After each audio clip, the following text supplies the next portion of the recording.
I've been writing my own commercials ever since I joined Nike. So coming up with campaigns is something I've been doing for quite some time. Having a passion for storytelling is something I've had for a very, very long time. So, you know, it just kind of fell into it, right? We started doing the Muse film, and that's the first time I was like, you know what? I'll write it, and then, you know, direct it and edit and things of that nature, and that's what really got me focused on, you know what, this is something that I really, really love to do. Let's make this a full-time thing. Will you see you back in basketball in more full-time capacity or any kind of? As far as what?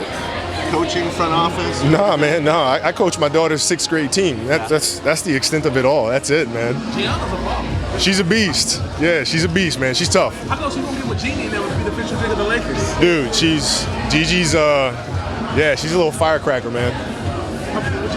Does BodyArmor drink to be the official drink of the Lakers? You talk to Jeannie and them? Yeah, we'll see. We'll see. I mean, it's you know, that's one of the things that we got to work through. Like as athletes, it's always you know, you have the freedom to pick what footwear you wear. Right? You can choose that sort of stuff, but you can't choose what you're drinking on the sidelines. That's a problem. Up to your last year, you know, we were following you around and all the injuries and stuff. You think this is something you wish you would have had even like 3 years ago that could have maybe extended another year? Dude, I was obsessive about every little detail, every little thing, like from footwear to, you know, what I wear to recovery.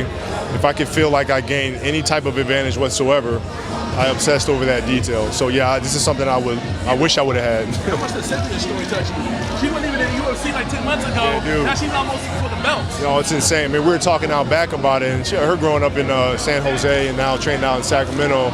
We're talking about her journey a little bit and how she felt like fighting really saved her and gave her purpose and gave her structure in life.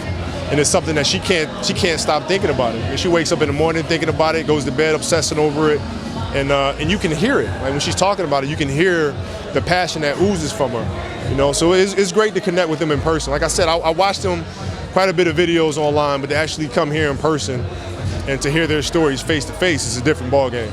You spoke to UFC athletes over the summer and received a lot of praise for what you said.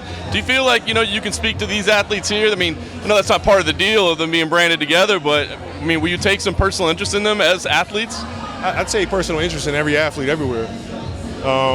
You know, we're all part of the same family, right? So how can I take the knowledge that I've learned in my profession and help them? I mean, and I've had that in my life, right? I've had guys like John Williams, who is a composer, who seemingly has nothing to do with what I do, but has everything to do with it in terms of how you manage a team, how do you focus on details, right? From Johnny Ives at Apple and from Michael Jordan, right? I've had great mentors, right? So how can I pass that on to them?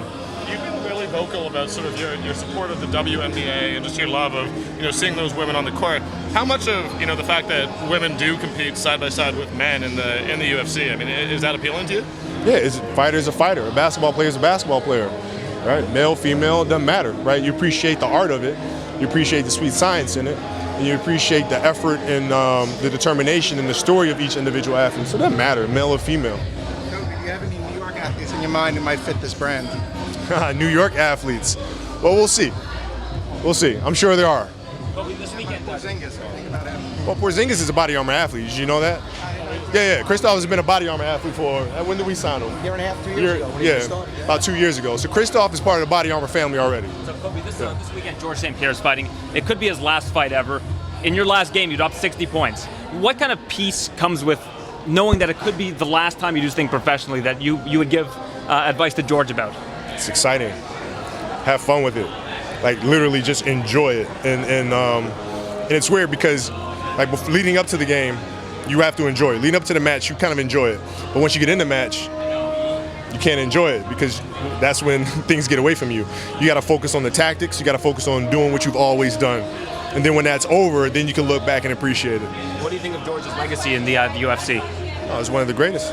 Did you watch the World Series at all? What do you think of what happened out there? Heartbreaker, man. I'm happy for Houston, and they deserve it, obviously. I mean, their bats woke up, man, and the pitching was outstanding. And but, you know, I've obviously been in LA for all these years, man. My heart breaks. All right, guys, thanks a lot, man. All right, you guys. Appreciate it, guys.